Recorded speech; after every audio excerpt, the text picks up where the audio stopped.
Shalom Bapak Ibu Saudara, mari kita saksikan pengumuman kegiatan gereja kita. Ibadah Raya Umum tanggal 31 Mei 2020 masih dilaksanakan secara online. Link atau alamat ibadah online di channel YouTube akan dibagikan melalui GK dan staf gembala kepada seluruh anggota GBI Shalom. SBG sepakat bersama gembala online diadakan hari Selasa 26 Mei jam setengah 8 malam. Kompak kita hari Kamis tanggal 28 Mei 2020 dilaksanakan di rumah masing-masing diatur oleh para GK. Agenda G2 dan G4 suara gembala. Doa pagi raya hari Sabtu tanggal 30 Mei dilaksanakan di rumah masing-masing. Pelayanan kepada jemaat tetap berjalan semaksimal mungkin. Pelayanan konseling melalui telepon, pelayanan diakonia, dan lain-lain. Silakan hubungi telepon sekretariat di nomor gereja 085 333 58 777 atau 081 999 888 645. Diinformasikan nomor rekening gereja sebagai berikut: persepuluhan dan persembahan umum BCA 669048877 atas nama GBI Shalom Denpasar. Jemaat bisa juga melakukan transfer melalui scan QR Code. Nomor rekening persembahan lainnya ada di warta jemaat secara digital. Terima kasih kepada seluruh jemaat GBI Shalom atas persembahan persepuluhan, persembahan umum, dan persembahan lainnya yang Bapak Ibu berikan. Semua itu sangat mendukung keperluan operasional dan program gereja kita. Tuhan Yesus memberkati. Kami mengajak Bapak Ibu Saudara untuk bersama-sama berdoa bagi bangsa kita, agar lawatan Roh Kudus memulihkan negeri kita Indonesia. Pada hari Jumat tanggal 29 Mei 2020 pada jam 7 malam waktu Jakarta atau jam 8 malam waktu Bali. Bisa disaksikan di channel YouTube Sinode GBI Official. Mari Bapak Ibu Saudara, kita bersama-sama bersatu hati meminta lawatan Tuhan turun atas bangsa kita. Akan diadakan ibadah doa Pentakosta online melalui channel YouTube mulai jam setengah 8 malam hingga jam 8 malam. Pada hari Senin tanggal 25 Mei, hari Rabu tanggal 27 Mei, hari Jumat tanggal 29 Mei, dan hari Sabtu tanggal 30 Mei. Dan puncak ibadah doa Pentakosta secara online diadakan pada hari Minggu tanggal 31 Mei sebagai bagian dari ibadah raya umum mulai jam setengah 8 pagi. Selamat ulang tahun. 24 Mei Saudari Trivena Fedora M. Sirait. 25 Mei Ibu Ellen Sylvia Christina. Saudara Yosa Adi Partama, Saudara Yosia Adi Partama. 26 Mei Saudari Maria Tirsa Lerebulan. 27 Mei Bapak Yeremia Seran. 28 Mei Ibu Ida Ayu Ketut Kerti. 29 Mei Bapak Alfredo Maikensi Kusuma. Ibu Putu Mei Purnama Dewi. 30 Mei Saudara Christian Adi Partama. Selamat ulang tahun pernikahan. 24 Mei Bapak Yahya Pelang dan Ibu Niwayan Karyasi. 24 Mei Bapak Stephen Daud dan Ibu Putu Mei Purnama Dewi. 26 Mei Bapak Babang Aribowo dan Ibu Ruth Noviari. Diinformasikan perihal iuran Taman Makam Mumbul akan berakhir tanggal 31 Mei 2020. Sehubungan dengan situasi saat ini masih dalam suasana pandemi akibat COVID-19, maka pengurus Yayasan Purna Bakti MPUK Provinsi Bali melalui rapat tanggal 29 April 2020 telah mengambil keputusan sebagai berikut. Masa pembayaran iuran tahunan di tahun 2020 ini dapat dilakukan sampai dengan tanggal 1 September 2020 dengan nilai pembayaran sebesar Rp25.000 per orang. Pembayaran ini untuk periode keanggotaan tanggal 1 Juni 2020 sampai dengan tanggal 31 Mei 2021. Jika pembayaran dilakukan tanggal 1 September 2020, maka nilai pembayaran kembali normal menjadi Rp50.000 per orang. Pendaftaran ulang Taman Makam Mumbul dapat didaftarkan melalui WA ke Ibu Maria Dewi di nomor berikut ini. Mohon dicantumkan untuk berapa orang dengan melampirkan bukti transfer. Pembayaran dapat ditransfer melalui rekening BCA 66902044469 atas nama Bapak Wayan Sukren. Terima kasih, Tuhan Yesus memberkati. Shalom Bapak Saudara, kita berjumpa lagi dalam ibadah online hari ini. Saya mengajak Bapak Saudara untuk mengucap syukur apapun yang sedang kita alami saat ini, apapun yang sedang kita hadapi, mari bersyukur sebab kasih Tuhan itu jauh lebih dari persoalan yang kita hadapi. Janji keselamatan hidup yang kekal yang Tuhan beri untuk kita yang percaya jauh melebihi dari beban yang kita alami saat ini. Oleh sebab itu mengucap syukurlah dalam segala keadaan sebab Tuhan selalu baik untuk kita. Dan saat ini saya mengajak Bapak Saudara untuk memuji dan menyembah Tuhan dalam ibadah online hari ini. Seperti yang saya lakukan untuk mengikuti ibadah online di rumah, mari Bapak Saudara lebih fokus untuk menyembah Tuhan. Sebab Tuhan hadir dimanapun Bapak Saudara berada saat ini. Tuhan Allah yang kita sembah adalah Allah yang hidup. Dia tidak dapat dibatasi oleh ruang dan waktu. Oleh sebab itu fokuslah untuk menyembah Tuhan saat di rumah, saat mengikuti ibadah ini. Seperti yang saya lakukan, jangan fokus kepada layar HP, laptop atau televisi Bapak Saudara, tapi fokuslah menyembah Tuhan. Bapak Saudara bisa menutup mata untuk menyembah Tuhan. Kita berikan yang terbaik untuk Allah kita. Sebelum saya mengajak Bapak Saudara untuk memuji dan menyembah Tuhan, mari kita berdoa. Bapa di dalam kerajaan surga, Tuhan yang kami sembah di dalam nama Tuhan Yesus, kami bersyukur hari ini Tuhan. Jika kami sampai ada sampai hari ini, itu semua karena kemurahan Tuhan. Kami yakin, kami percaya semua karena kebaikan-Mu Tuhan. Engkau memberikan kasih karunia yang begitu besar buat kami. Kami bersyukur ya Tuhan. Kebaikan-Mu melebihi dari apapun yang berharga di dunia ini. Kebaikan-Mu lebih dari hidup Tuhan dalam kehidupan kami. Terima kasih Tuhan. Kami bersyukur sampai hari ini dan kami mau naikkan pujian penyembahan, ucapan syukur kepadamu Tuhan. Kami rindukan lawatan-Mu Tuhan. Menjamah setiap kami dimanapun kami berada saat ini. Engkau hadir, Engkau ada Tuhan. Dan kami mau menaikkan pujian penyembahan yang terbaik bagi-Mu Tuhan. Sebagai korban ucapan syukur kami kepadamu Yesus. Terima kasih Tuhan. Engkau memberkati ibadah saat ini Tuhan. Dari pujian penyembahan sampai firman-Mu sampai selesai. Kemurahan-Mu dan berkat-Mu turun tercurah atas kami. Terima kasih Tuhan. Kami mengucap syukur di dalam nama Tuhan Yesus Kristus. Haleluya. Amin. Mari Bapak Saudara bersama-sama menaikkan pujian ini oleh karena kemurahan Tuhan.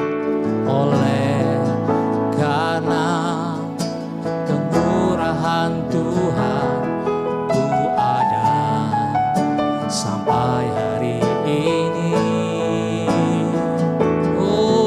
Oleh karena kebaikan Tuhan, janji-Mu terjadi bagiku. Katakan lagi, oleh karena kemurahan Tuhan, oleh karena kemurahan Tuhan, ku ada sampai hari ini.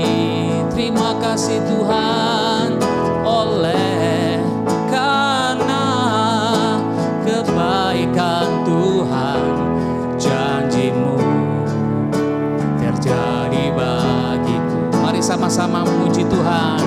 Ku sembah Kau Tuhan, ku mengangkat tanganku, selamanya Kau ajaib bagiku.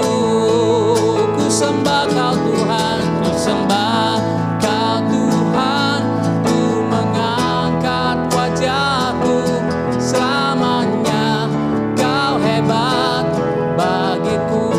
Lagi katakan, oleh karena kemurahan, oleh karena kemurahan Tuhan, ku ada sampai hari ini. Terima kasih Tuhan, oleh karena kebaikan Tuhan, janji-Mu terjadi bagiku.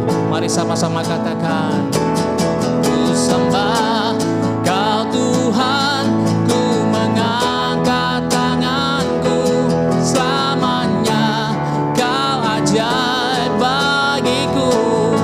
Oh, ku sembah Kau Tuhan, ku mengangkat wajahku, selamanya Kau hebat bagiku.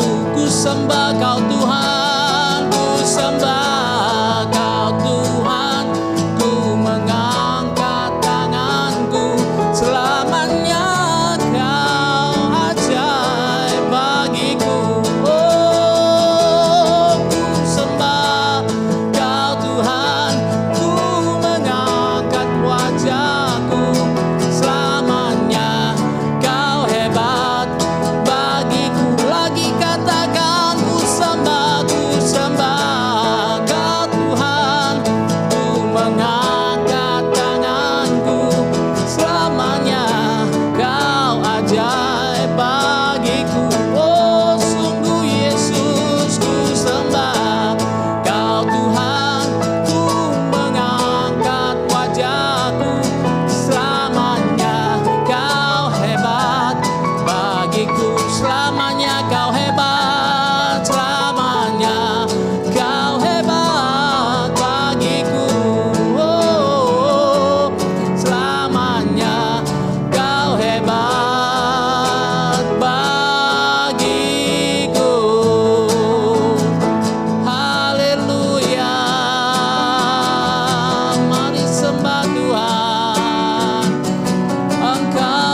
bersyukur.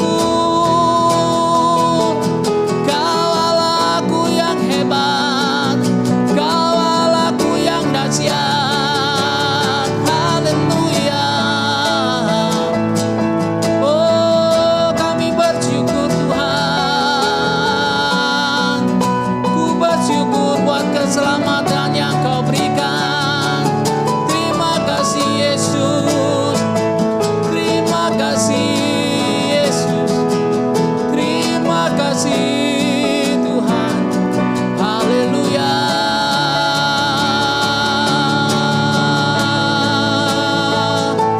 Kami memuji-Mu Tuhan. Kami menyembah Engkau Yesus.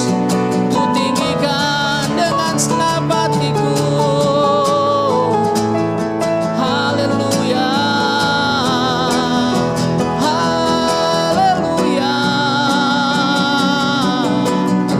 Ya Rama Syanda ya Rama. Haleluya.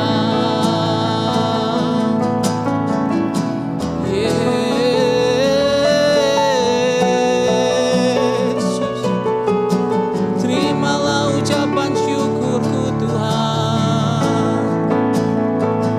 Oh, sungguh pengorbananmu lebih dari semua yang berharga di dunia ini, lebih dari semua yang kuharap di hidupku. Oh, kasih-Mu besar atasku Tuhan. Pengorbananmu tak ternilai bagiku Yesus. Jiwaku bersyukur kepadamu Tuhan. Sungguh Engkau teramat baik bagiku Yesus. Haleluya. Oh, Yesus, ku sembah, ku bersyukur, ku naikkan pujianku bagimu Tuhan. Haleluya, haleluya. Engkau Bapa yang baik, Engkau Allahku yang baik. Kau selalu ada di hidupku. Kau selalu setia dalam hidupku Tuhan. Terima kasih, terima kasih. Dalam keadaan apapun aku mau bersamamu Tuhan. Dalam keadaan apapun aku mau bersamamu Yesus. Haleluya. Di saat badai bergelora, ku akan terbang bersamamu. Bapa Kau Raja atas semesta, ku tenang sebab Kau Allahku. Di saat badai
bagi kami Tuhan. Mari Bapak Saudara bersama-sama katakan Tuhan Yesus itu baik. Tuhan Yesus itu baik. Betapa baik Tuhan itu bagi kita. Mari pujikan pujian ini bersama-sama. Betapa baiknya Engkau Tuhan, kasih-Mu tiada berkesudahan. Betapa mulia kasih-Mu Yesus, jiwaku diselamatkan. Betapa baiknya Engkau Tuhan, kasih-Mu tiada berkesudahan. Betapa mulia kasih-Mu Yesus, jiwaku diselamatkan. Hosana, Hosana, ku memuji Tuhan. Hosana, ku tinggikan Yesus. Hosana, Hosana, Hosana. Betapa baiknya Engkau Tuhan, kasih-Mu tiada berkesudahan.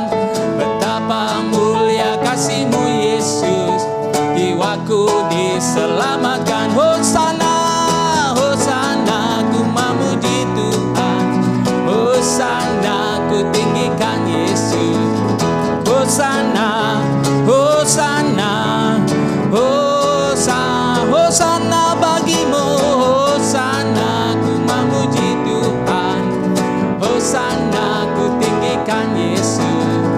Hosana, Hosana, Hosana. Sekali lagi Hosana, Hosana, ku memuji Tuhan. Hosana, ku tinggikan Yesus. Hosana, Hosana, Hosana, Hosana, Hosana, Hosana, Hosana, Hosana, Hosana, Hosana, Hosana, Hosana. Haleluya. Berkat-Mu atas kami, sukacita-Mu atas kami semua Tuhan. Haleluya. Kami memuji kebesaran-Mu. Oh, Kau Allahku yang ajaib-ajaib Tuhan. Ajaib Kau Tuhan, ajaib Tuhan. Kami memuji kebesaran-Mu. Kami memuji kebesaran-Mu. Oh, ajaib Tuhan, ajaib Tuhan, ajaib Tuhan. Mari lagi katakan, kami memuji kebesaran-Mu. Kami memuji kebesaran-Mu. Oh ya Tuhan, ajaib Tuhan. Kau Allahku yang ajaib, ajaib Tuhan. Jiwaku memuji-Mu Tuhan. Kami memuji-Mu Tuhan. Haleluya. Sebab Kau Allahku yang ajaib-ajaib Tuhan.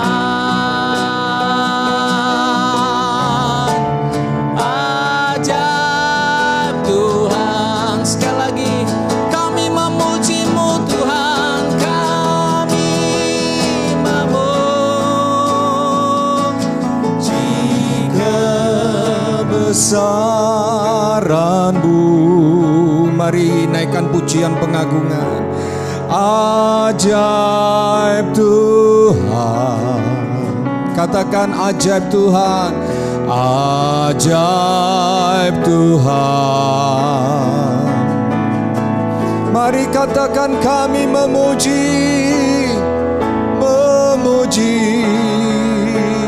kebesaran-Mu.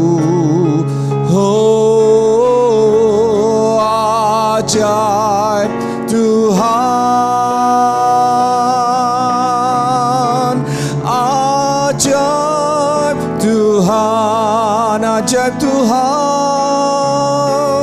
ajaib Tuhan, ajaib Tuhan.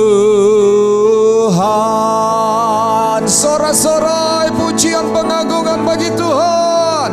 Haleluya, haleluya, haleluya, haleluya. Kami sembah, haleluya. Kami sembah Tuhan. Shikinara lama lama lama lama. Haleluya. Mari naikkan pujian pengagungan kepada Tuhan. How great is our God. Sing with me, how great is our God. And all will see how great is our God.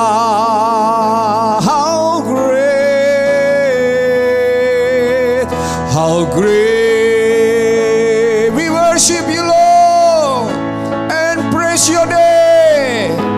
How great is our God, and all will see how great is our God, and all will see how great, and all will see how great, let's say, is our God, is our God.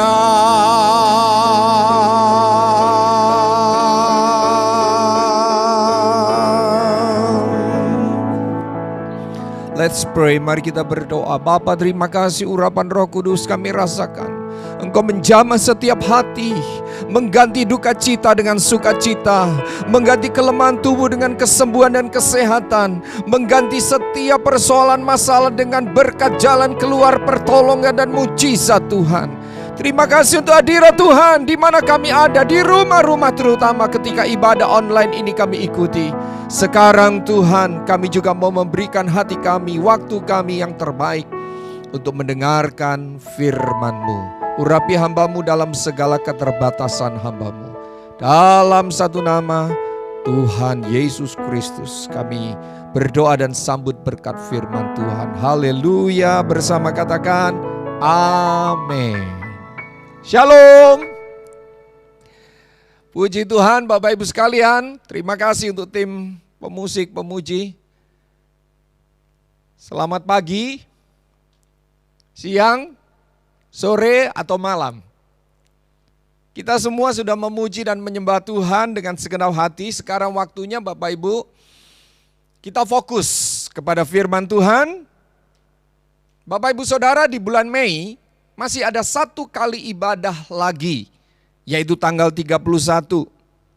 Kita masih membahas topik bulan ini, yaitu tentang meningkat dalam semangat ibadah.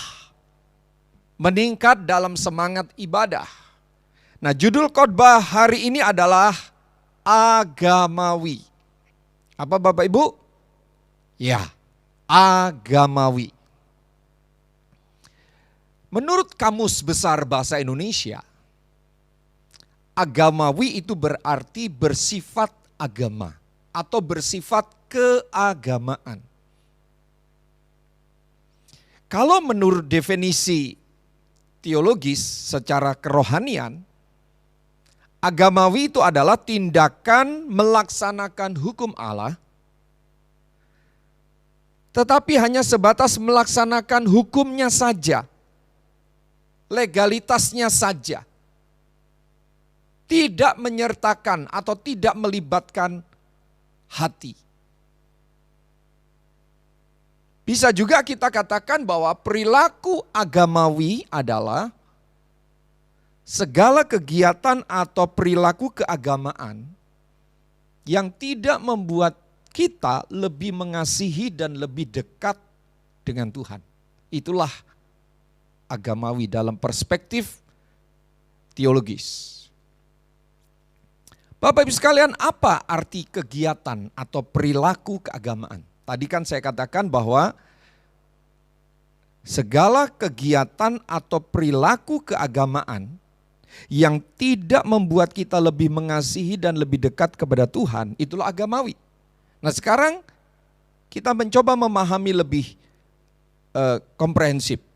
Apa arti kegiatan atau perilaku keagamaan?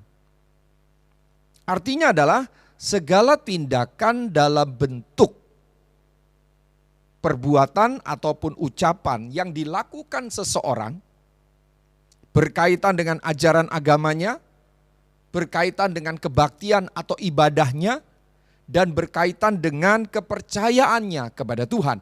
Itulah yang disebut perilaku atau tindakan keagamaan.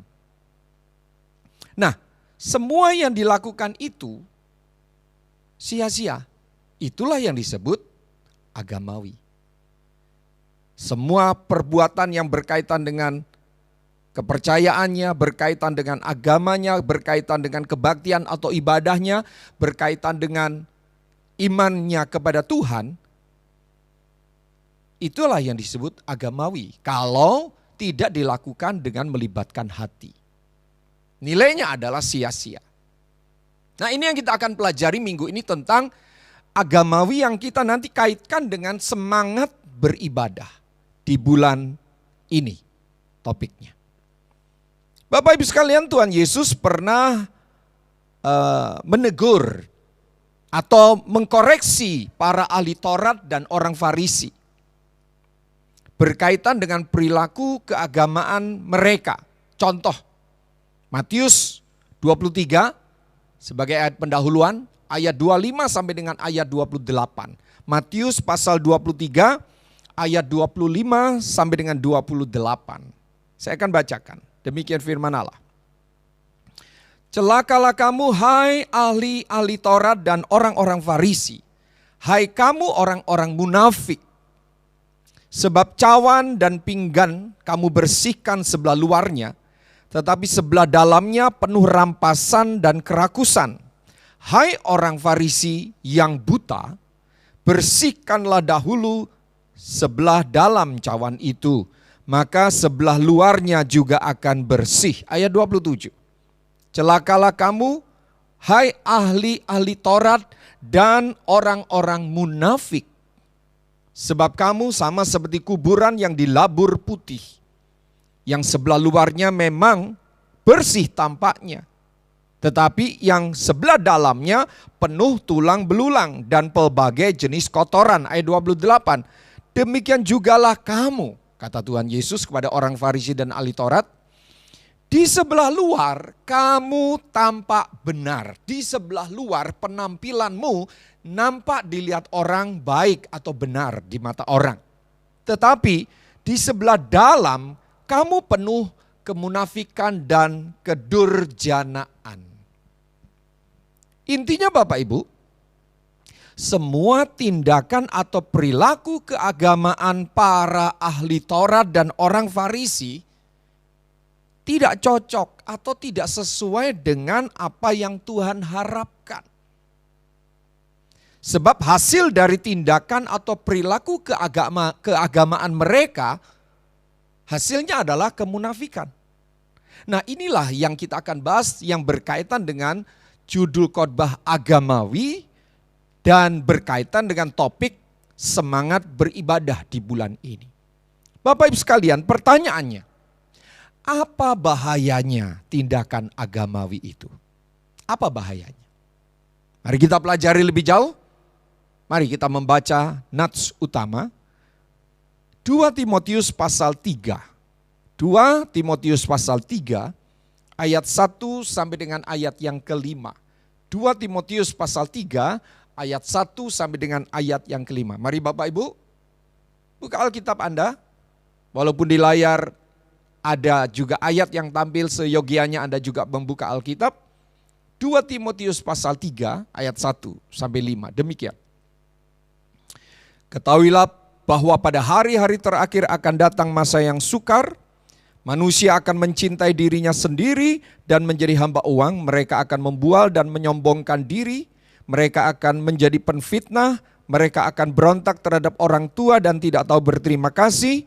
Tidak mempedulikan agama. Ayat 3. Tidak tahu mengasihi, tidak mau berdamai, suka menjelekkan orang, tidak dapat mengekang diri, garang, tidak suka yang baik. Ayat yang keempat, suka mengkhianat, tidak berpikir panjang, berlagak tahu, lebih menuruti hawa nafsu daripada menuruti Allah.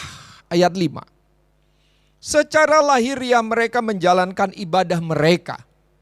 Ya, secara penampilan fisik mereka menjalankan ibadah mereka.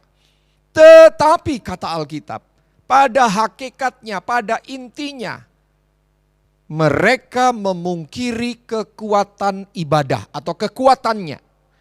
Jauhilah mereka itu. Bapak Ibu sekalian, ada kata frase terakhir pada ayat 5. Jauhilah mereka itu. Berarti ada sesuatu yang berbahaya.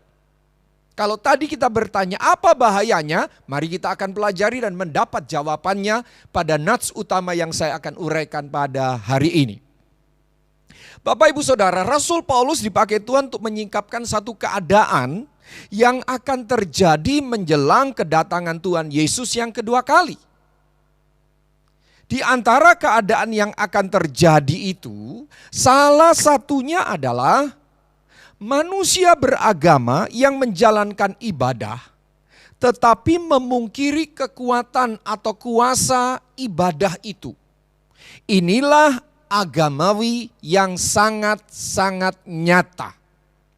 Ya, orang yang melaksanakan aturan, melaksanakan iman percayanya dalam bentuk ibadah, tetapi memungkiri kekuatan atau memungkiri pengaruh atau memungkiri manfaat daripada ibadah. Dan ini adalah sungguh-sungguh agamawi yang sangat nyata. Perilaku beragama dan beribadah itu dipungkiri. Ya, yang harusnya ibadah atau perilaku ibadah atau perilaku beragamanya itu memberi pengaruh yang baik untuk dirinya, untuk kerohaniannya. Tetapi ini justru dipungkiri kekuatannya, manfaatnya, pengaruhnya. Dalam bahasa aslinya disebut dunamos. Power or influence of. Kuasa atau kekuatan atau pengaruh dari ibadah ini dipungkiri, diabaikan, tidak diperdulikan. Yang penting melaksanakan secara lahiriah. Nah ini yang bahaya Bapak Ibu. Jadi bagi Tuhan Yesus itu masuk kategori dosa kemunafikan.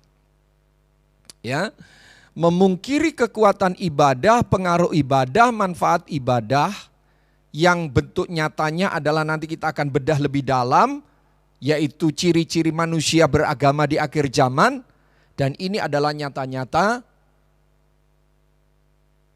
kemunafikan dan agamawi yang sangat terlihat. Hati-hati Bapak Ibu. Mari kita perhatikan ayat-ayat yang kita baca tadi untuk mendapat penjelasan kriteria orang munafik yang masuk kategori perilaku agamawi yang menyimpang. Mari lihat ayat 2. Dalam 2 Timotius pasal 3 tadi. Ayat 2 saya akan bacakan. Manusia akan mencintai dirinya sendiri dan menjadi hamba uang. Mereka akan membual dan menyombongkan diri. Mereka akan menjadi penfitnah. Mereka akan berontak terhadap orang tua dan tidak tahu berterima kasih. Tidak mempedulikan agama. Ayat 3, tidak tahu mengasihi, tidak mau berdamai, suka menjelekkan orang, tidak dapat mengekang diri, garang, tidak suka yang baik. Ayat 4, suka mengkhianat, tidak berpikir panjang, berlagak tahu, lebih menuruti hawa nafsu daripada menuruti Allah. Bapak Ibu sekalian, tadi kita pertanyakan, apa bahayanya tindakan agamawi ini? Bahaya yang pertama, catat baik-baik, adalah mereka yang melakukan tindakan atau perbuatan keagamaan tetapi memungkiri kekuatan atau pengaruh atau manfaat ibadah. Mereka itu pasti tidak memiliki keselamatan. Pasti neraka tempatnya. Loh, bukankah mereka itu beribadah? Yang Tuhan persoalkan di sini bukan ibadah secara fisiknya, lahiriahnya bukan. Karena ada persoalan yang lebih mendalam yang Tuhan persoalkan di dalam surat 2 Timotius pasal 3 ini. Jadi bahaya yang pertama agamawi itu bahayanya adalah mereka yang hidup dalam perilaku agamawi itu pasti tidak selamat. Pasti tidak memiliki keselamatan. Mari saya tekankan kembali, perhatikan ayat 2-4 dengan cepat ya. Tadi ya dikatakan, mereka ini menjalankan ibadah secara lahiriah, tetapi mereka itu, mulai ayat 2, mencintai dirinya sendiri, menjadi hamba uang, membual, menyombongkan diri, menjadi penfitnah, memberontak terhadap orang tua, tidak tahu berterima kasih. Apalagi? Tidak mempedulikan agama, ayat 3. Tidak tahu mengasihi, tidak mau berdamai, suka menjelekkan orang dan seterusnya. Sampai ayat yang keempat.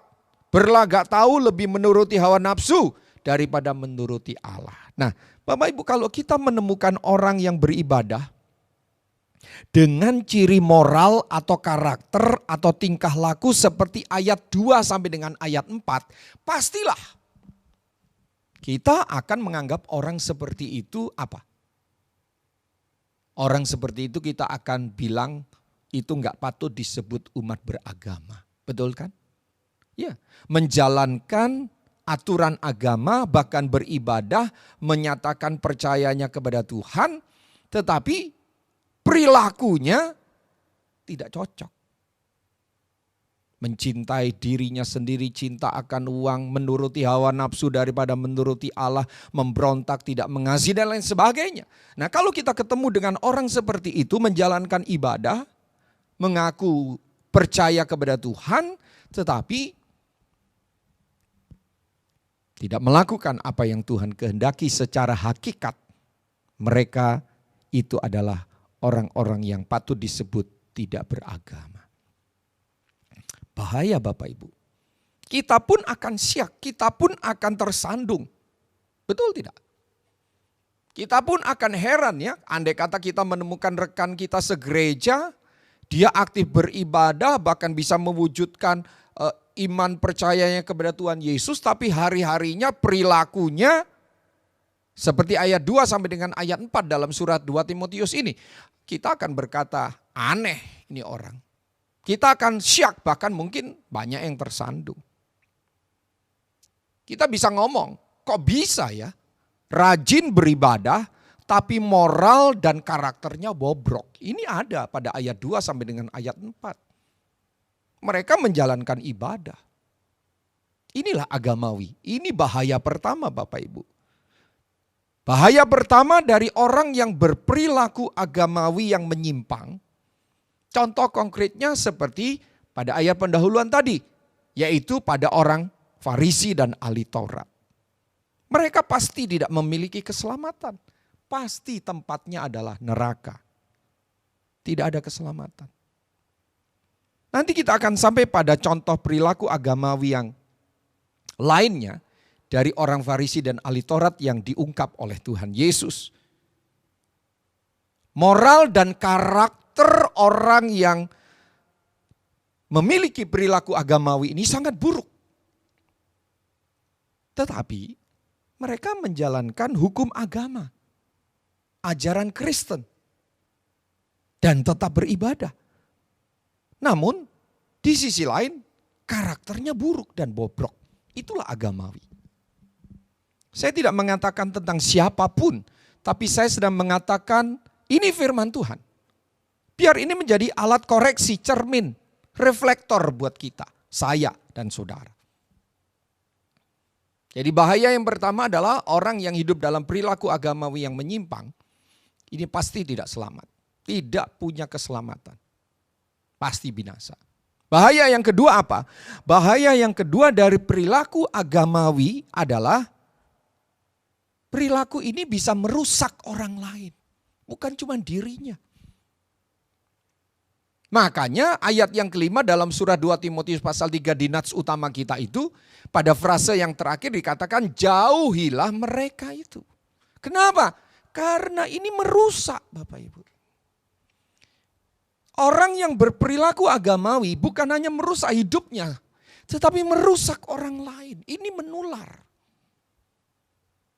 Kalau Anda takut sama corona, ya lumrah, tapi Anda juga mesti takut dengan penyakit rohani yang ini, agamawi. Hati-hati. Lihat ayat 5. Secara lahiriah mereka, siapa itu mereka? Orang-orang yang perilakunya dari ayat 2 sampai ayat 4 itu diuraikan. Ya. Mereka itu menjalankan ibadah mereka. Tetapi pada hakikatnya, pada intinya, mereka memungkiri kekuatannya. Lalu frase terakhir berkata apa? Ya, jauhilah mereka itu. Bukan musuhilah, jauhilah. Karena apa? Itu menular. Ya, perumpamaan ini sangat up to date ya, relevan dengan wabah COVID-19. Jauhi, jangan berdekatan. Bukan musuhi, bukan. Misalnya, saya tidak terlalu dekat dengan Pak Wayan dalam kondisi kayak begini. Jauhi, 1,5 meter, 2 meter, itu bukan berarti musuhin. Nah sama, orang-orang yang punya perilaku agamawi, itu Bapak Ibu, penyakit rohani yang menular. Jauhi. Seperti perilaku orang Farisi dan ahli Taurat, yaitu kemunafikan, itu penyakit rohani yang bisa menular. Tuhan Yesus katakan perilaku agamawi mereka ini seperti ragi. Kemunafikan itu seperti ragi Bapak Ibu. Ya. Perilaku agamawi yang menyimpang ini menghasilkan kemunafikan, dan kemunafikan ini Bapak Ibu penyakit rohani yang bisa menular dan diumpamakan oleh Tuhan Yesus seperti ragi. Ragi itu sedikit, tak nampak dalam adonan, tapi mempengaruhi atau mengkamirkan atau memekarkan adonan. Bapak Ibu tahu kan sifat ragi? Kalau ditabur di atas adonan atau dicampur dalam sebuah adonan kue atau roti, bercampur dalam adonan dan tidak nampak dalam adonan, bahkan tidak ada baunya dalam adonan, tetapi ragi yang sudah bercampur dalam adonan itu bekerja atau bereaksi mempengaruhi adonan secara pasti. Ini bahayanya perilaku agamawi yang menyimpang ini. Jadi kalau hari ini kita mendapat judul khotbah agamawi, Tuhan mau bicara jelas untuk kita. Karena dia mengasihi kita. Supaya kita jangan merasa kita ini orang beragama. Saya percaya Yesus, saya beribadah, saya melakukan ini dan itu. Tetapi sebenarnya pengaruh, manfaat dan kekuatan ibadah seringkali dipungkiri. Power or influence of. Pengaruh daripada ibadah itu enggak mempengaruhi kita secara positif. Nah Bapak Ibu sekalian, maka dari itu Tuhan melalui Rasul Paulus menyatakan orang yang memiliki perilaku agamawi ini harus dijauhi, bukan dimusuhi. Nah setelah saya menjelaskan nats utama yang tadi saya bacakan dari 2 Timotius 3 ayat 1 sampai dengan 5, lalu ada dua bahaya yang kita dapatkan. Bahaya yang pertama adalah orang yang memiliki perilaku agamawi pasti tidak selamat sekalipun dia rajin kebaktian. Yang kedua, itu penyakit rohani yang menular, sangat bahaya, dijauhi, jangan didekati. Bukan dimusuhi, sekali lagi jangan dipelintir khotbah ini. Bukan dimusuhi, dijauhi. Anda nggak usah deket-deket sama orang yang punya perilaku agamawi yang buahnya adalah kemunafikan. Siapapun dia. Termasuk mungkin kalau Anda temukan dalam diri saya ada kemunafikan, ada perilaku agamawi. Anda nggak usah deket-deket sama saya, bahkan mungkin Anda nggak usah kebaktian di gereja ini. Kenapa? Karena pendetanya, misalnya Anda temui saya, agamawi. Bapak Ibu sekalian, pelajaran apa yang kita dapatkan dari dua bahaya agamawi ini? Pelajaran pertama adalah kita bisa beribadah bahkan aktif atau semangat beribadah, tapi tidak memiliki pertobatan dan jaminan keselamatan. Kan sia-sia. Rajin beribadah, semangat beribadah, tetapi tidak memiliki pertobatan. Otomatis tidak punya jaminan keselamatan. Orang yang berperilaku agamawi sangat nampak beda kualitasnya Bapak Ibu. Pada saat jam ibadah dengan saat berada di luar jam ibadah beda. Sangat kontras perilakunya. Mudah dilihat, mudah dibedakan. Di dalam gereja sangat beragama, di dalam gereja sangat mempercayai Tuhan, di dalam gereja sangat antusias mengikuti ibadah seolah-olah dia menikmati hadirat Tuhan. Tapi di luar jam ibadah kontras sekali dan orang seperti ini sangat mudah dideteksi. Ini pelajaran pertama yang kita bisa dapatkan bahwa nampak rohani saat ibadah itu tidak menjamin orang itu memiliki karakter, sifat, seperti yang Tuhan kehendaki. Bisa menjadi kontras. Sangat buruk sifatnya ketika berada di luar jam ibadah. Itu bisa terjadi pada diri kita semua Bapak Ibu. Kita nggak usah menghakimi tentang siapa-siapa. Itu bisa terjadi pada dirimu dan diriku. Oleh karena itu waspadai agamawi ini. Apalagi bulan ini kita bicara tentang ibadah yang kita harus tingkatkan. Baik kualitas, motivasi dan semangatnya. Jangan sampai Anda dan saya terjebak pada perilaku agamawi. Tipe yang pertama ini Bapak Ibu sulit jadi kesaksian. Kalau kita ini disebut garam dan terang dunia, maka pelajaran pertama yang kita dapatkan orang Kristen yang agamawi akan sulit jadi kesaksian. Dia tidak bisa disebut garam dan terang dunia. Dia itu disebut lilin mati. Tinggal asapnya dan sumbunya saja.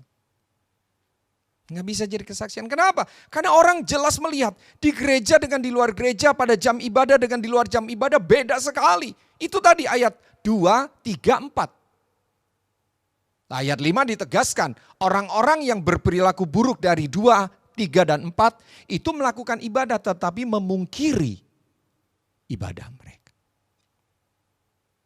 Pelajaran yang pertama, bahwa saya dan saudara bisa giat beribadah, bisa semangat beribadah, tapi tanpa memiliki pertobatan, tanpa memiliki kepastian keselamatan. Karena apa? Karena perilakunya adalah perilaku agamawi semata. Bahaya yang kedua, pelajaran yang kedua, Bapak Ibu kita bisa beribadah, bahkan aktif dan semangat beribadah, tapi hanya sebatas melaksanakan hukum agama. Pada model atau pada pelajaran kedua ini, orang yang melihat model orang yang kedua ini, yang melaksanakan hukum agama secara luar biasa ini, maka orang bisa menyebut, wah ini orang Kristen luar biasa ya. Ini orang pengurus gereja, aktivis gereja yang luar biasa ya. Hamba Tuhan, rohaniwan yang luar biasa ya. Kenapa? Karena dilihat melakukan hukum-hukum agama Kristen luar biasa. Aturan-aturan doktrin-doktrinnya dia lakukan secara cermat luar biasa. Orang akan berkata ini Kristen yang sungguh-sungguh ini. Ini rohaniwan yang luar biasa. Nah saudara, orang yang punya perilaku agamawi sangat nampak saleh. Tetapi penghayatannya hanya sebatas pada apa yang tertulis. Nanti saya akan kasih contoh. Apa artinya? Menghayati hanya pada apa yang tertulis. Bukan pada hakikat. Tadi ayat 5 dikatakan mereka memungkiri hakikat. Pada hakikatnya ibadah itu dipungkiri. Kekuatannya, pengaruhnya, manfaatnya. Mereka tidak melakukan hukum Allah pada konteks hakikat. Tapi mereka melakukan hukum Allah hanya pada konteks tulisannya saja, legalitasnya saja. Kasih kepada Allah dan kasih kepada sesama itu dilupakan sama sekali. Itu hakikat daripada perintah Allah. Misalnya, saya kasih contoh ya. Misalnya Bapak Ibu, menyanyi, memuji Tuhan. Entah di gereja atau di rumah. Sebenarnya dia itu tidak sedang memuji Tuhan.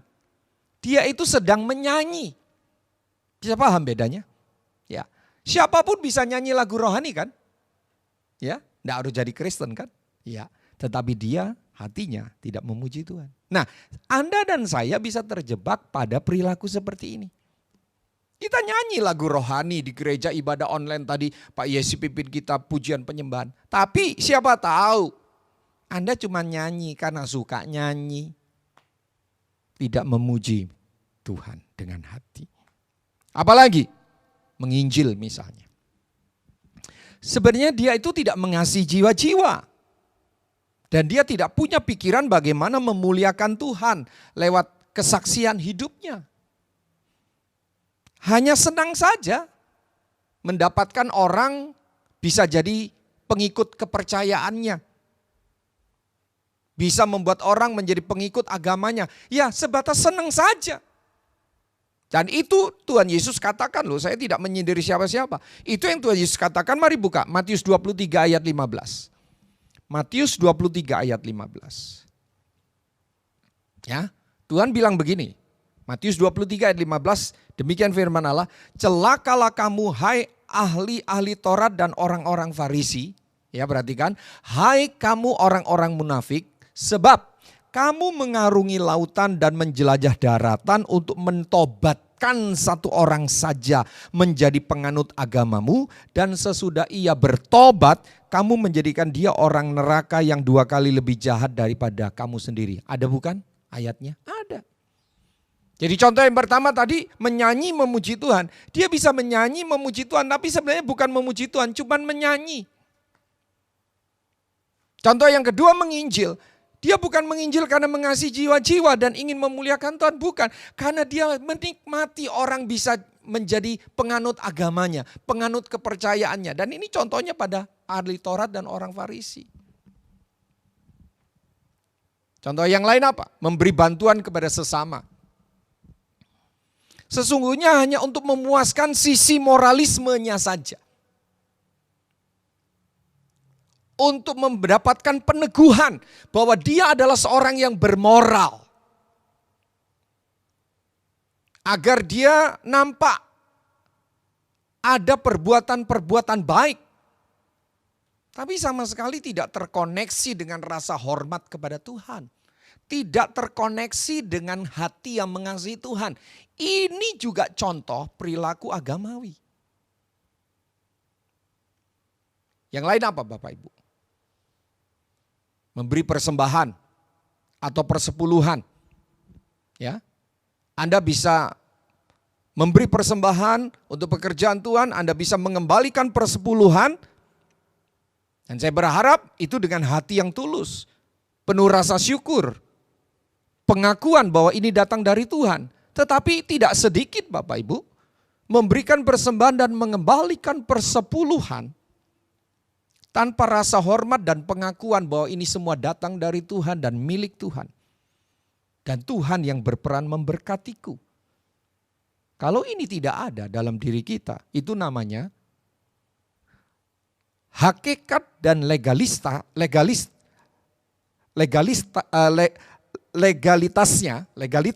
itu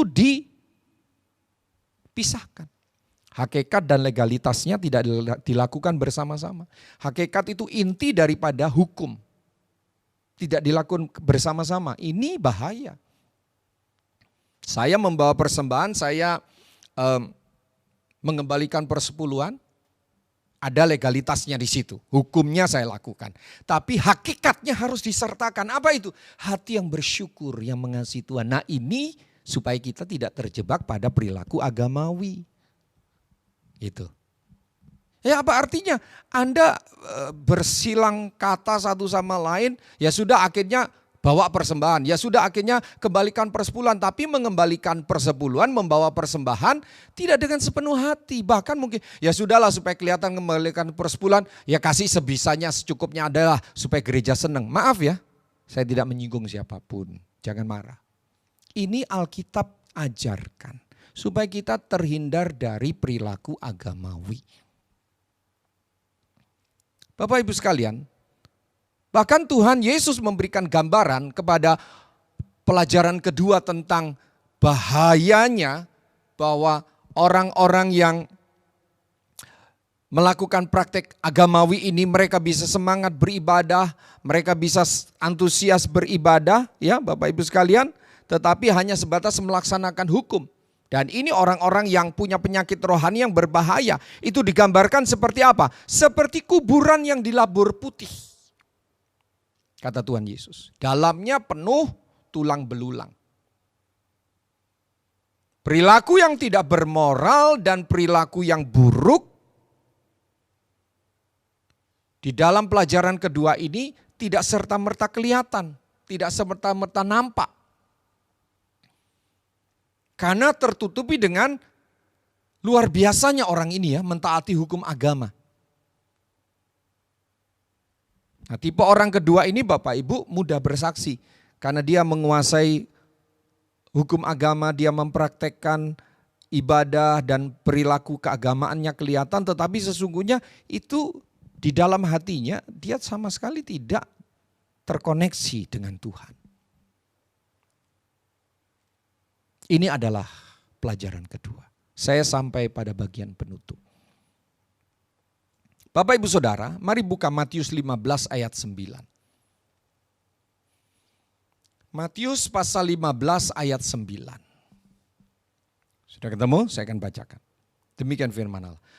Percuma mereka beribadah kepadaku, sedangkan ajaran yang mereka ajarkan ialah perintah manusia. Oh Bapak Ibu, ternyata ada ya ibadah yang sia-sia. Mengapa ibadah bisa menjadi sia-sia? Bukankah ibadah itu kegiatan rohani? Bukankah ibadah itu sangat sakral? Kenapa bisa menjadi sia-sia kata Tuhan Yesus? Ini Tuhan Yesus yang bilang, bukan pendeta saudara. Tuhan Yesus yang bilang, percuma mereka beribadah kepadaku.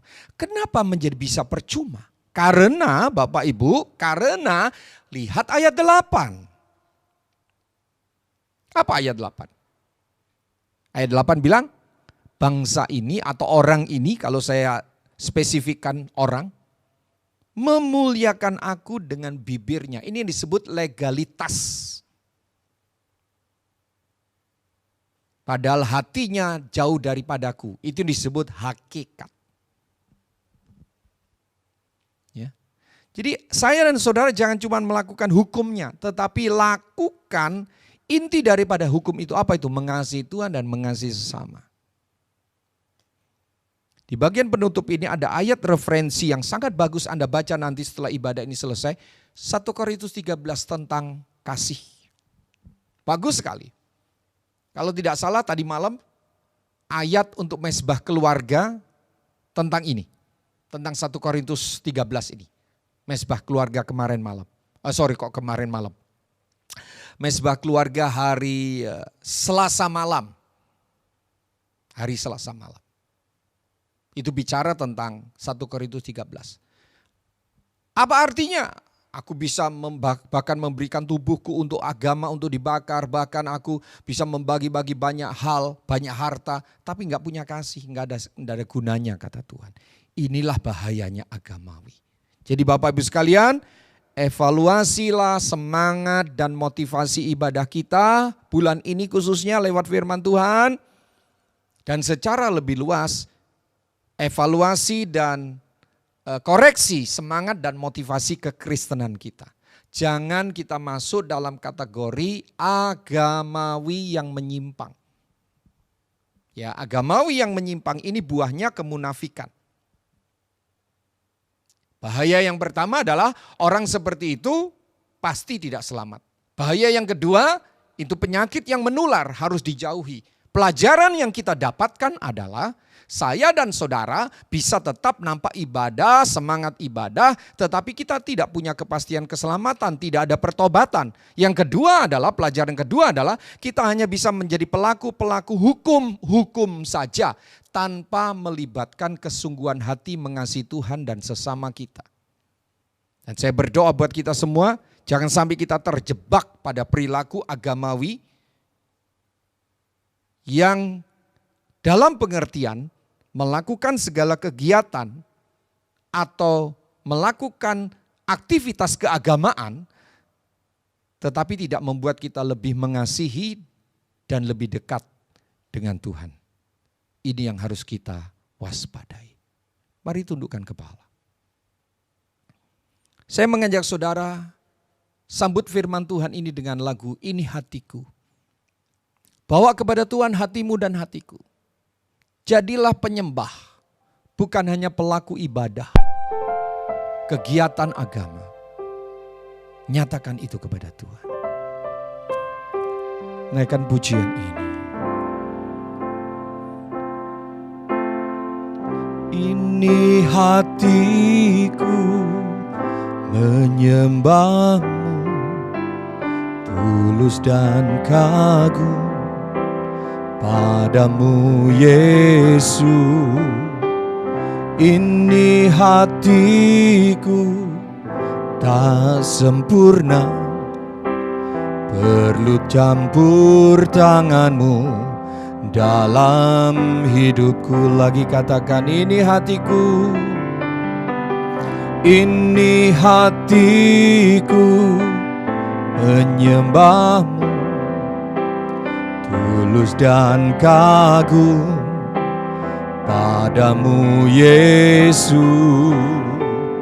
Ini hatiku tak sempurna, perlu campur tanganmu dalam hidupku. Katakan dengan lantang, hatiku, hatiku mengasihimu.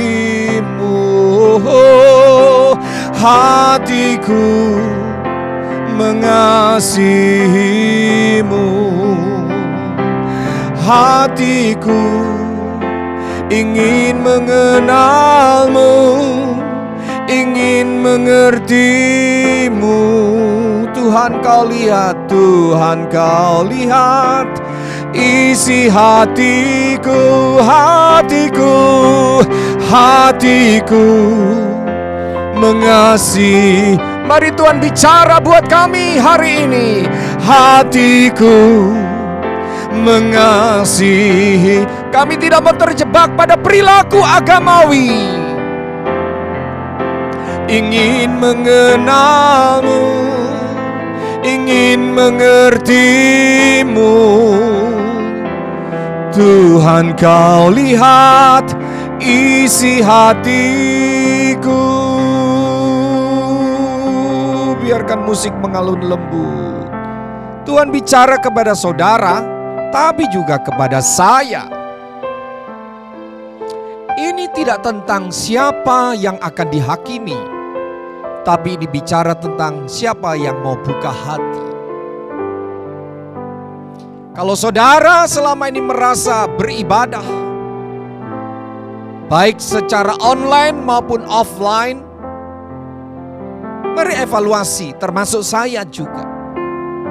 Apakah kita sudah melakukan itu dengan sungguh-sungguh melibatkan pertobatan, melibatkan hati, tidak memungkiri kuasa, kekuatan, pengaruh, manfaat ibadah? Atau jangan-jangan ada beberapa di antara kita masuk pada kategori perilaku agamawi. Beribadah, melakukan ajaran agama Kristen, bahkan mengaku percaya Yesus, tapi tingkah lakunya egois, cinta uang, tidak suka berdamai, garang, sok tahu, suka menfitnah, tidak peduli agama, dan tidak peduli dengan Tuhan. Tuhan mau berkati kita. Sebelum kita mengakhiri bulan Mei, masih ada satu ibadah tanggal 31 Mei. Siapkan hati saudara untuk bertumbuh semakin meningkat dalam semangat ibadah. Naikkan pujian ini sekali lagi, refnya saja, dan terus kita berdoa. Hatiku mengasihimu, hatiku mengasihimu, hatiku ingin mengenalmu, ingin mengertimu. Tuhan, kau lihat isi hatiku, Tuhan kau lihat, Tuhan kau lihat isi hatiku, Tuhan kau lihat isi hatiku.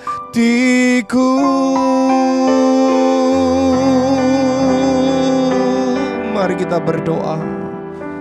Roh Kudus ada di mana kami beribadah pada hari ini. Jamah hati kami, tuntun kami kepada seluruh kebenaran. Firman-Mu adalah kebenaran, mengubahkan hidup kami, menjadikan kami manusia-manusia yang hidup seturut dengan kehendak Allah. Hamba berdoa di dalam nama Tuhan Yesus, buat kami semua yang memiliki semangat beribadah, buat kami semua yang memiliki semangat untuk menjadi pelaku-pelaku firman. Tuhan mampukan, Tuhan berkati, Tuhan sertai hidup kami, sehingga kami bukan hanya menjadi pelaku-pelaku firman untuk diri kami sendiri, tapi kami juga menjadi kesaksian bagi banyak orang. Orang tidak tersandung, tidak siak melihat kami. Mereka tahu kami adalah murid Kristus yang sejati. Terima kasih untuk anugerah Tuhan. Meteraikan firman-Mu dalam hati kami. Berkat Tuhan secara rohani melimpah hari ini, karena firman Allah diberitakan dan kami mendengarnya dan melakukannya. Dalam satu nama, Yesus Kristus. Haleluya. Amin. Tuhan Yesus memberkati.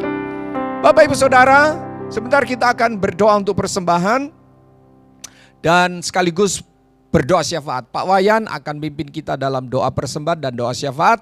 Lalu kita lanjutkan dengan mengakhiri ibadah kita pada hari ini. Tuhan memberkati. Shalom Bapak Ibu.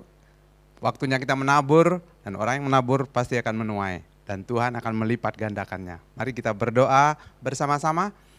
Tuhan Yesus, terima kasih untuk kesempatan pada hari ini kami boleh menabur. Dan kami tahu kami menabur tidak sia-sia, dan Tuhan yang akan menumbuhkannya sehingga kami boleh menuainya dan menjadi berkat bagi sesama kami. Terima kasih di tengah-tengah kesulitan ini kami mempersembahkan apa yang kami miliki, dan Tuhan berkenan dengan apa yang kami lakukan. Dan kami percaya Tuhan Yesus memberkati kami. Sekarang juga kami berdoa bersama-sama, bersepakat, berdoa syafaat untuk bangsa ini dan juga untuk bangsa-bangsa. Karena kami tahu COVID-19 ini membuat kami tidak bisa beribadah dengan leluasa di gereja, tetapi hubungan kami dengan Tuhan tidak dapat dibatasi oleh apapun. Keluarga-keluarga boleh beribadah di rumah-rumah, dan kami mengucap syukur di balik itu ada pekerjaan Tuhan yang Tuhan kerjakan secara luar biasa. Keluarga-keluarga boleh berkumpul bersama-sama, dan dari tempat ini juga kami berdoa dan bersyafaat supaya pemulihan terjadi terus-menerus. Terima kasih karena Tuhan sudah menjawab doa-doa kami. Ada begitu banyak kesembuhan yang terjadi di seluruh pelosok negeri, bahkan kepada bangsa-bangsa. Terima kasih untuk pemulihan yang sudah Tuhan kerjakan. Bahkan kami berdoa terus untuk yang masih terinfeksi, masih dirawat, bahkan juga para perawat, para medis. Tuhan memberkati, melindungi mereka, sehingga mereka boleh mengalami kesembuhan dan mujizat dari Tuhan. Terima kasih, kami mengucap syukur kepadamu apapun yang terjadi. Kami dan juga seluruh anggota keluarga kami bersyukur karena Tuhan memberi perlindungan yang luar biasa. Kami berdoa untuk pemerintahan kami yang memutuskan hal-hal yang sangat penting untuk masalah ini dan juga untuk masalah-masalah lainnya.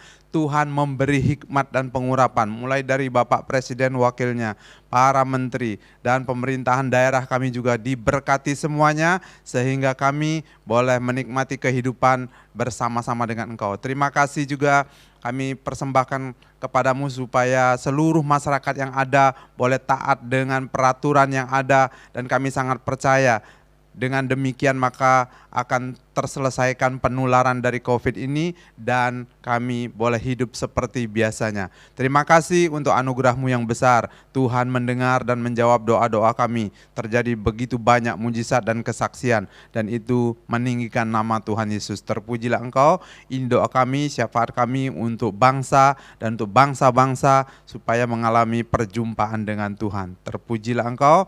Kepada Tuhan Yesus Kristus kami berdoa dan mengucap syukur. Haleluya. Amin. Baik Bapak Ibu sekalian, kita berada di penghujung ibadah kita. Tadi di awal sebelum pujian penyembahan dimulai, kita sudah mendengarkan beberapa pengumuman dan kita sudah berdoa syafaat. Mari kita sekarang mengakhiri ibadah kita pada hari ini. Saya mengajak Bapak Ibu bisa bangkit berdiri. Ya, kita bangkit berdiri.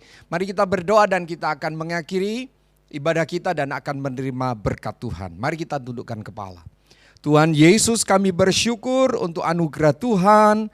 Kami berada di akhir daripada ibadah kami, baik secara online maupun juga kami yang percaya ada ibadah mesbah keluarga, diberkati Tuhan juga. Terima kasih Tuhan, pada kesempatan ini kami berdoa untuk saudara-saudara kami yang berulang tahun sepanjang minggu ini, baik ulang tahun pernikahan maupun ulang tahun pribadi. Tuhan berkati melimpah dan sempurna. Hamba-hambamu yang ambil bagian dalam pelayanan di bidang apapun dalam rekaman ibadah hari ini, Tuhan juga memberkati. Terima kasih untuk anugerah Tuhan, berkat-Mu atas seluruh pelayan dan pengurus gereja GB Shalom. Tuhan memberkati. Terima kasih Bapa, dan sebelum kami mengakhiri ibadah kami dan memohon berkat Tuhan, kami mau katakan bersama-sama di dalam nama Tuhan Yesus.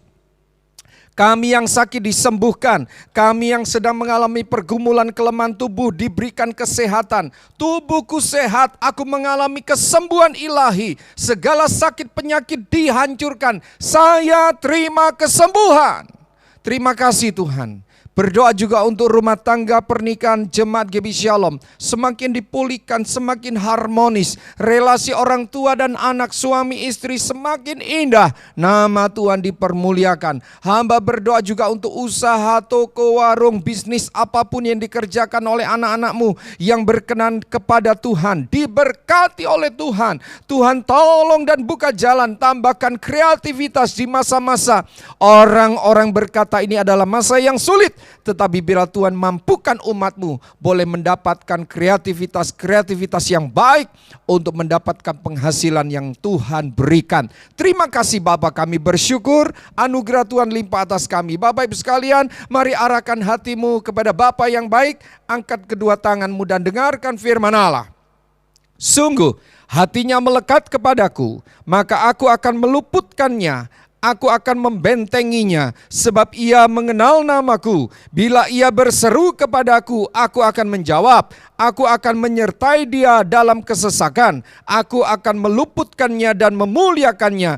Dengan panjang umur akan ku kenyangkan dia, dan akan ku perlihatkan kepadanya keselamatan daripadaku. Angkat kedua tanganmu, arahkan hatimu kepada Bapa yang baik, seperti janji firman Tuhan yang baru saja kita dengar. Tuhan memberkati kita, Tuhan melindungi kita, Tuhan menjaga kita. Terimalah berkat damai sejahtera dari Allah Bapa di sorga, kasih sayang di dalam Tuhan kita Yesus Kristus, kuat kuasa dan pertolongan dalam persekutuan dengan Roh Kudus, mulai hari ini sampai Maranatha Tuhan datang kembali. Berkat jasmani, berkat rohani, berkat atas jiwa kita dilimpahkan sempurna. Terimalah berkat ini dengan meterai satu nama, dan kami mengakhiri ibadah kami hari ini dalam nama Tuhan Yesus. Haleluya.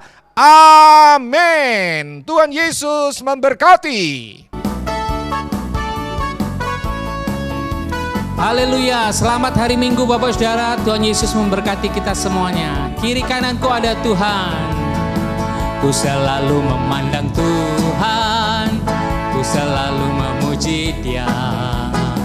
Ku percaya kepada Tuhan, ku berpasrah kepadanya.